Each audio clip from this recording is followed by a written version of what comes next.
What's up, everybody? Welcome back to the channel and more Birthright here as we continue on with the Brecht realms. So we're starting a new section today, and that's the Western Basin States. We're kind of working counterclockwise through the Great Bay, starting with sort of the top left and then working our way down the bay and then all the way back up eventually on the right side. So a little bit of a background on this. So since their early beginnings, the realms along the southwestern shore of the Great Bay have endured a troubled and sometimes tragic history. And we'll see that certainly with some of the realms that we'll be featuring here. We have Massenmarch, Rormark, and the land called the Vampire's Hold once offered themselves to the Brechts as fertile and inviting. However, now only Rormark still holds promise, and its rulers have begun a civil war that may not end until the forests and plains of that state have been devastated, becoming either a southwardly reflection of war-torn Massenmarch or a shadowed mockery of the Vampire's Hold. Only Treucht, isolated and alone, stands firm against the curse of the Western States. There's a lot going on here and a lot of conflict. So, some historians postulate that Massenmarch never had a chance to become a stable realm. Settlers who landed on that once fertile shore lost their ships to the fickle seas of the Darren Arm and to the unforgiving shoals southwest of the Krakenstauer. They were forced to live off the land right from the start with no support from their brethren to the east. Fear of the boar and other terrors of Thuringode Forest kept them away from Kiergaard. The elves wandering the domain that would later become Treucht warned them away from that forest.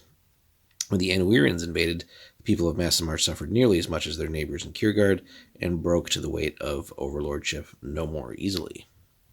When the Anwirian yoke was finally thrown off the Great Bay, Massenmarch had become a nation of commoners with a strong military tradition. They helped free their neighbors in Kiergaard and organized a government in their realm quickly. Unfortunately, they allowed themselves to get caught up in the Free League's dream of empire and never recovered from the broken alliance and military setbacks of that warlike time. When Britter Cult, fun name there, former assassin and an emerging Anshe, took over, the few nobles of the realm had neither the strength nor the will to resist him, and Britter Cult being the Swordhawk, so we'll get to him eventually. Currently, Rormark remains the only Brecht realm with an outlet to the southern seas. Were it not cut off from the rest of Brechtur by madmen and enemies, it might have become one of the foremost trading centers of the continent. Instead, and unfortunately, it remains a rural realm, always looking to defend its borders and hoping that the larger, more dangerous realms around it don't choose to gobble it up. Rormark is in a perfect position to improve its lot, but instead of uniting and taking advantage of tensions in the region, its law holders war for dominance in the realm. Treucht is ever an enigma. This forest realm turned away from Muden, once its overlord, and still resists the military incursions of Massenmarch. The small buffer nation somehow survives on its own between two realms that hunger for each other's blood. So you have that. Now, there's also a whole lot going on here as far as the Anshe are concerned. So the Western Basin States neighbor their share of Anshelin. The Vampire, that's another, probably one of my favorites, honestly, but we'll get to his realm. But the Vampire, Slayer of the Sinister, maintains a terrifying realm smack in the center of the region. His aura of fear extends beyond his borders to such a degree that refugees who escape his terror are often shunned and go unaided by his enemies. The Boar jealously guards Thuringode Forest against all invaders. That forest, it's said, still contains some godly residue left over from Deismar, and the Boar protects it. In truth, the trees from Thuringode make the finest lumber in the land, and if one is brave enough to try them to take it from its guardian, then you have some high-quality lumber that commands a high price. So, that being said, the risk may not be worth the reward.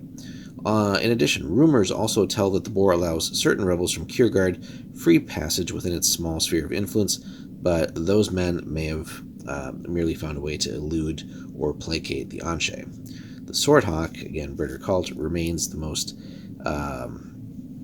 terrible Anshe in the region. So, then, continuing on, although not as fearsome as the Vampire or as mindlessly vicious as the Boar, Birder cult retains his human intelligence and cunning and uses his Anshe power to back it up. A military strategist and dictator with an unnatural lifespan, the Swordhawk longs to take over the Basin States and become a power that can challenge the Gorgon for dominance in Cerelia.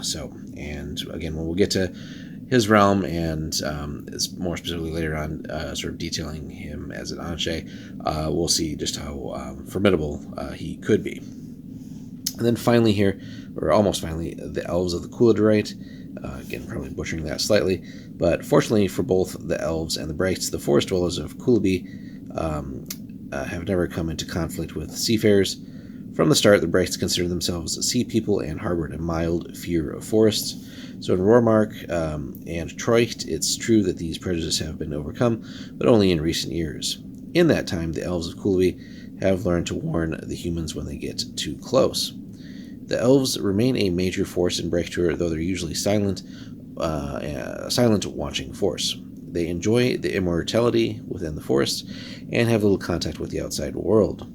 They may be one of the reasons that the Swordhawk has been unable to conquer more territory in his tenure as regent of Massenmarch, but that is more difficult to judge. The Elves do not wish mortal enemies, but have no need of allies either, so very similar to the Elves in general that we've seen so far in the Annuiran lands, but maybe a little less just outright hostile than we've seen. And then finally, the dual borders here, this little section. So the Western Basin States border both Kinasi and Annuiran lands. Fortunately, the Kinasi prefer their warm southern climate and their open plains to the northern forested lands of the Brechts, so little to no friction has arisen there. However, in the time since the destruction of the Annuiran Empire, no force of southern soldiery has been capable of breaching or bypassing the buffer states to the southwest. Baruch Ajik, the Sealwoad, and the Chimeron.